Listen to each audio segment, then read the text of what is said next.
What's up, Scentsy fans? It's Patricia, and welcome to another week of Tester Tuesday.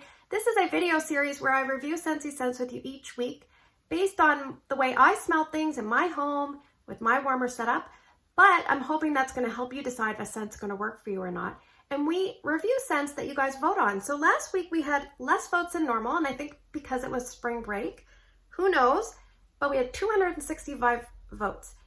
The interesting thing, the votes were very, very close. Now, what that means is I usually can't start warming until I tell you everything and wait for everything to come in. But we have a good week, so let's get started. All right, let's talk about our first Bring Back My Bar pinstripe packaging scent this week. It is Wild Black Cherry. Now, this color wax is kind of a plum colored wax. It's very strong on cold sniff. And this was last available in the Bring Back My Bar in the summer of 2021. But my bars that I have here today are from July of 2019, which was the time before that. It usually comes back about every 2 years. I would put this in the fruity category. So let's read the scent description. Scentsy says, a sweet and juicy black cherry, just like an old-fashioned black cherry soda. I've never had a black cherry soda. I have had cherry Coke, and I can see where that kind of plays in. It's definitely a heavy, thick, saturated, deep cherry scent. And it's that wild black cherry that brings it closer to I want to say like a Ricola cough drop, or not quite cough syrup to me, more like a cough drop. But my daughter says it reminds her of the Nibs candy. So you have licorice, which is like a strawberry based, and the Nibs are cherry based, and I can kind of see that as well. So yeah, I have notes deep, heavy, and thick. And in the past, this one is so strong that I've been able to taste it. I feel like I was able to taste it. So I went into the warming, keeping that in mind.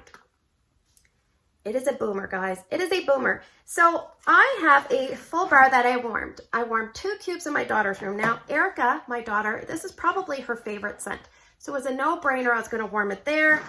She has a Moon over Jupiter glass warmer and a good medium-sized bedroom. And strength and throw, I would say, in her room was 10 out of 10. You could smell it from downstairs. And it's funny, her friends were coming over that evening, so I put it in around 3 in the afternoon, and then I found out they were coming at 4, and I'm like, oh my gosh, it's going to blow them out.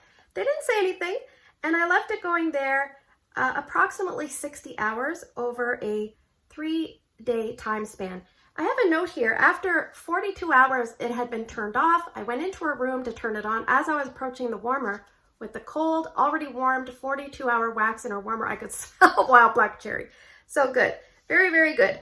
So I had 6 cubes left, and I decided just to try the 6 cubes in my open layout. I knew that would be definitely enough wax. But I did do things a little bit different, and I'm going to tell you a strategy of how to cope with strong scents, maybe some tips as we get closer to the end. But I put it in 4 different warmers, and strength and throw is about 9 out of 10.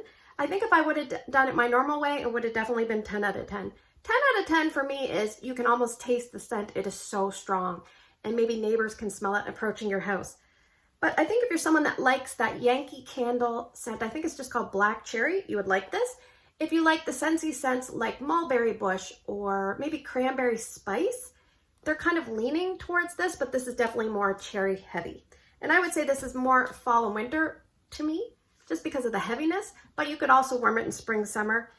I would probably stick to a big space for this, or put it in an area that the person loves it and you know company is not coming over, because this is not really company friendly. Definitely not company friendly.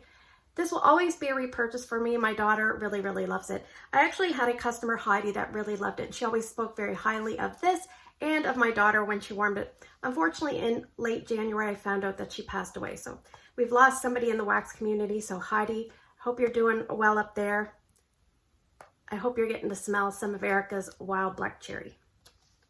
So let's talk about our second place scent for the week. It is Redwood Cedar. This one had 18% of the vote. I forgot to mention Wild Black Cherry had 22% of the vote. This is almost like a reddish brown colored wax. It's medium to medium plus, maybe heading to strong on cold sniff. It was last available in January of 2020, Bring Back My Bar. And that's actually the last time they had this pinstripe packaging. So let's read the scent description. Scentsy says, a fresh scent with texture, warmth, and sensuality, reminiscent of a cedar closet. So it's funny, there is freshness to this. You wouldn't expect that with the name Redwood Cedar, but this reminds me of a bar of soap with a cedar note. The bar of soap is kind of something a cross between caress and maybe ivory. And you hit that inside a little cedar box. And there you go. I don't really know about the texture, warmth, and sensuality, unless maybe you're going to use the soap to freshen up before you get going in the bedroom. I don't know. That's the only sensuality I would imagine.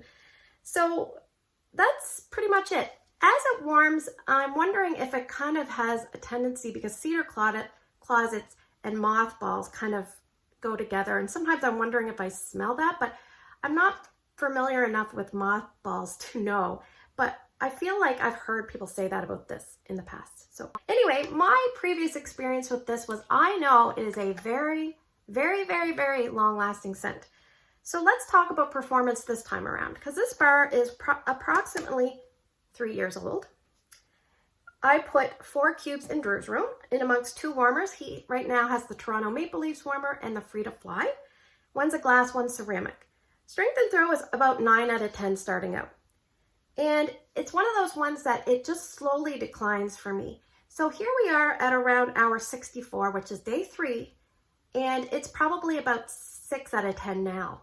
Just 6 out of 10. It's still going. I feel like this might go another couple of days. And in the past, I remember it's gone many, many days. So I also put 2 cubes in Ryan's room, and I started it a little later in his room. That's the problem when the votes are really close. I can't start things when I would like to. But we're at the start of day 3, and in his room, it's probably 7 out of 10. It started off around 9 out of 10. So it's a great performer. And I must say, in the past, I've had problems with this scent being strong in the warmer as time goes on, but the radius really shrinks. Not this time. I find it's really room filling, and it's doing great. So if you're like someone that likes fresh, soapy type scents, that's what I get, but you also like woodsy scents, like a cedar scent, then you might really like this. And I would probably stick to, it's probably good for transition time, like this time of year, or transitioning into fall, winter, but I really don't know when the best time of year to warm something like this, because it's kind of 2 different scents put together. But I would say mid-sized spaces and spaces that are enclosed, because I have warmed this in my open layout before and it didn't thrive there from the past. So I would stick to medium spaces for this. It's probably a bit too strong for small spaces, but something like a big office, a TV room, a man cave, a garage, a big, huge game room, a bedroom, you know, that kind of thing. Will I be repurchasing this? I don't think so. It's not the kind of scent that I said, oh my gosh, like I can't wait to warm Redwood and Cedar today. But I do love this scent for its performance. It's one of those old school, great performing scents. So if you're someone that loves Redwood and Cedar, I say good for you. You have a good scent. Probably not a repurchase for me, but I didn't dislike it and I didn't love it. It was just in the middle. So that's Redwood and Cedar. All right, before we move into drawing for the scents, I'm just going to quickly talk to you about how to deal with strong scents, because this week I had 2 very, very strong scents. So I have a few tips to help you. Tip number 1 is you can do the start and stop approach. What that means is you can start your warmers, and when it gets too strong for you, just turn them off and let them die down, and then later start them back up again. Tip number 2 is you can stagger your warmers, which is what I did this week with Wild Black Cherry. I didn't start them all at the same time. I started my really strong warmers a little bit after, because I knew they would catch up. So that's an approach to kind of stagger the warmers so you're not getting the full intensity all at once. Tip number 3 is if you want to tame down a strong warmer is to use wimpy warmers. Wimpy warmers I described like glass or element warmers that might have a lid. Those are good ones to go with. Or mini warmers. Tip number 4 is to use less wax than you normally would, because if it's strong, you probably don't need as much wax as normal. Tip number 5 is you can mix it with something that tends to tame a wax down, something like a sugar cookie or vanilla-based scent that tends to kind of lessen the punch of the strong scent. And scent number 6, share the love, warm it at your neighbor's house. You probably still could smell it over at your house. So let's move on to the voting. All right, it's time to move to the portion of the video where I'm going to present some scents for you to vote on. Now, if you could see where I'm sitting, I have to sit really far back in the room because it's so bright in here today and I'm blinded by the light. So I apologize about that. But I don't have anything to show you, so I'm going to put little pictures up of each bar. I'm expecting Scent of the Month, and I'm expecting the Epcot Trio, and I'm expecting the Mother's Day scents, as well as the bricks. I hope that I will get those soon. If I don't get them or something happens to my package, I will throw in some scents randomly for you to review. Scent number 1 is Heirloom Rose. Scent number 2 is Mint Fields. Scent number 3 is Soft Plumeria. Scent number 4 is Scent of the Month coming up for April, which is Chamomile Petals. Scent number 5 is one of the Mother's Day scents, Blue Coconut Beach. I have to look down because I don't even know their names yet. And bringing up scent number 6 is also a Mother's Day scent, Wildflower Cotton. I can't wait to see what you guys vote for. I'm expecting a lot of votes this week. It's going to be a tight race, hopefully. What I'll do is as soon as I get my bricks, I'll do a cold sniff of those, and I'll probably do a separate warm review. I probably won't put them in Tester Tuesday voting. So thanks for spending the last few minutes with me. Thanks for listening to my ramblings every week. I hope you have a great day in your neck of the woods. Take care, and I will see you guys in the next video.